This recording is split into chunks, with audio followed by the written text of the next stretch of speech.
And I wonder what it could look like to invite others into that space, and in a variety of contexts, like from all, and how long, how long, oh Lord, shall we wait, if you would, if there's even a timeline that's fair to apply to any of this is, Yeah. um there, yeah, I guess riff on that a little, if you would.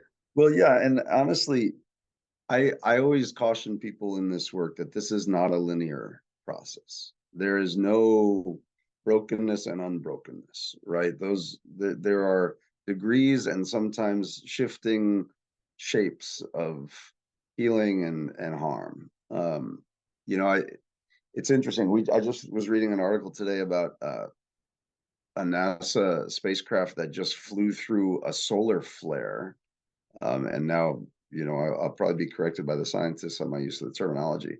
But not only did they build this thing, they built it to withstand the expulsion of material from the surface of the sun.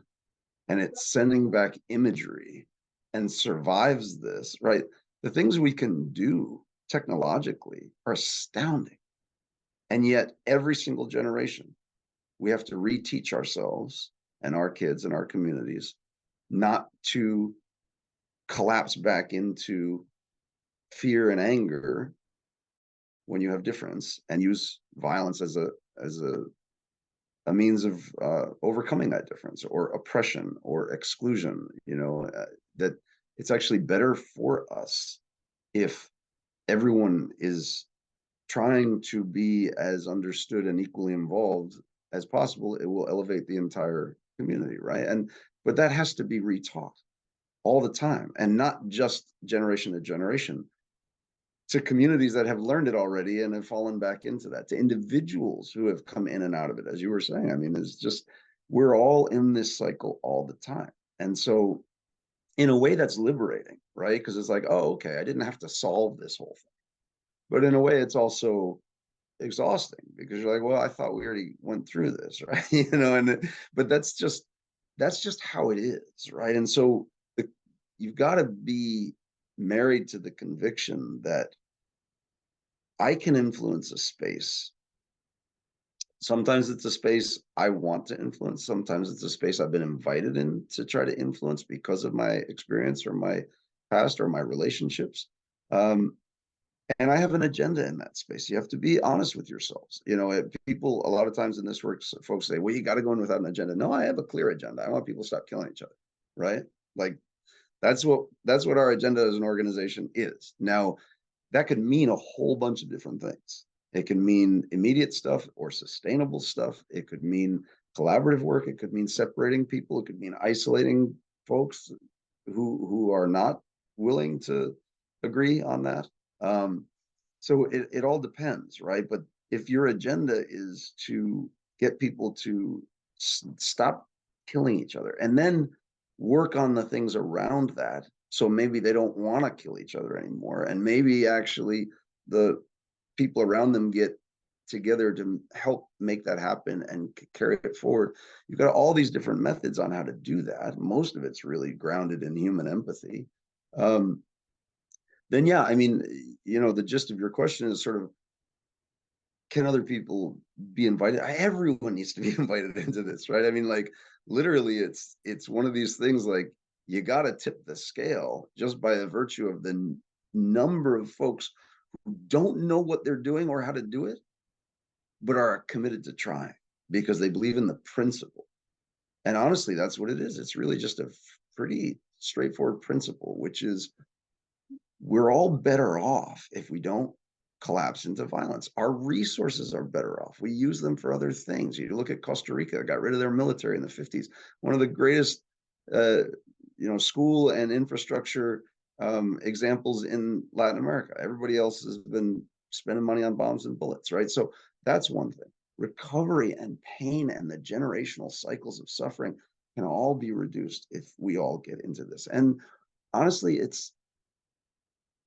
we have to also be humble in the face of it and recognize we all have it within us to do horrible things, and we all have it within us to do extraordinary things. And the Quaker tradition that I subscribe to. There's a saying, find the light of the divine in the other, right? And in some cases, it's pretty hard to do that when people are doing pretty grotesque things. But if you are convinced that, we are fallible, we don't know all the answers, it starts with figuring out what might be positive in this space and then driving towards that and lifting it up, elevating it in every way that you can.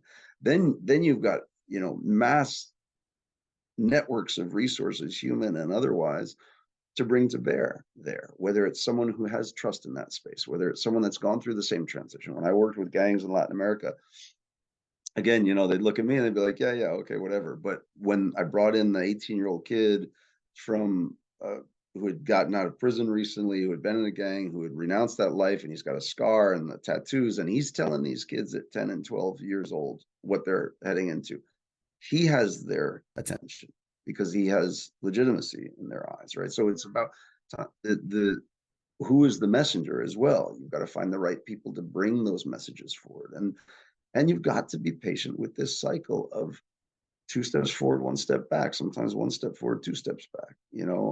A lot of things come out when people start to deal with their anger and their pain that make them kind of retrench a little bit, and that's okay. And you've got to go back in and rework that. I remember I was doing an engagement with victims and perpetrators of violence at one point, and I made a mistake and brought them together when they weren't ready yet to be in the same. And it deteriorated pretty quickly into justifications and recriminations, and it was really getting ugly. And so we stopped the session. And this is an interesting story because this goes to also how religion is important. In this case, it was Christian women.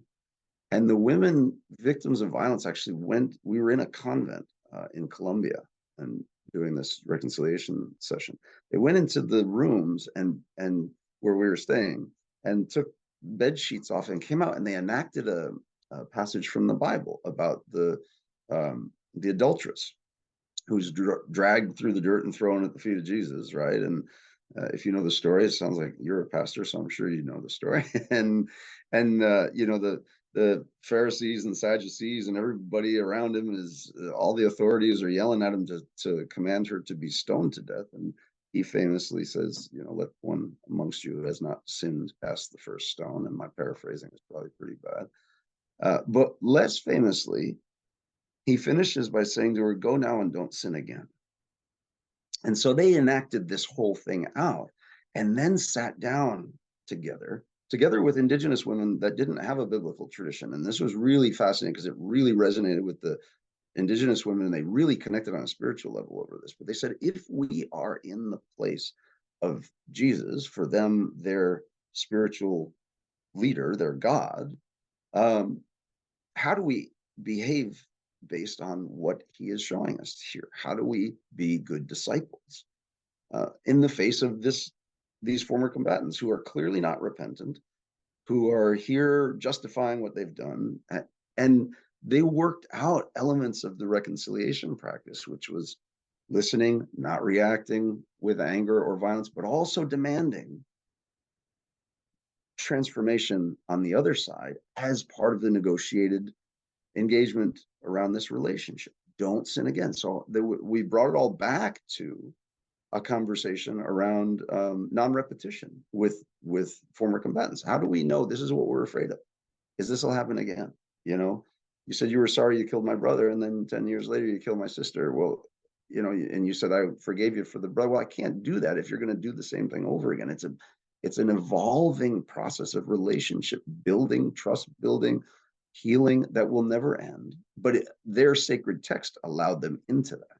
My mistake allowed that to happen, which at the time I was concerned about, obviously. And it's one of these things where, to the other part of your question, there isn't a timeline because there isn't a line, if that makes sense. It's non-linear. This is relational. There's ebbs and flows. There are things that come in and come out that change things. Sometimes the people that you are angry at have died or been killed. Sometimes the people you want to ask for forgiveness from are no longer there. How do you do that, right? So all of this stuff is so deeply challenging, but the first step is to get people to say, all right, I'm going to lay down my weapon, at least for now, right? And look for a different way forward that doesn't include eliminating the other. And that's so critical. And again, it's so challenging because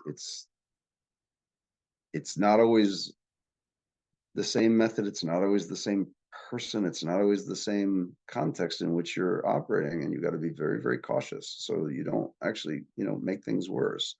And it's not an easy task for anybody who's trying to engage in it. But if you adhere to that core conviction that we are better if we don't do this to each other, it might hurt, it might be messy, I might be angry, but we did a film some years ago called Back from the Brink about violent extremism. One of the cases was Lebanon, and it's haunting to me to remember one of the interviews in that case study where the gentleman who was speaking said, we don't remember how we got here. This was the civil war in Lebanon, a couple decades back. And he said, we were fine. We were going along. We were all getting along. We were living together. We were marrying each other. We were in the markets together. And the next day, we're murdering each other in the streets. And we don't remember how that happened. And that's the kind of thing that scares me about where we are now in the United States. Is it we just keep ramping it up? We just push a little harder, push a little harder, push a little harder. We'll say something more for our own political gain or to raise money or because we're not being heard. And what scares me is on the back end of this, if you do embrace that decline into violence, everything changes, and it just is so much harder to undo. So again, I think if we can just get people to commit to that not being an option, then you got a really sloppy, difficult, and hard to understand path away from your conflict, but you're not going to kill each other. And that makes things exponentially worse.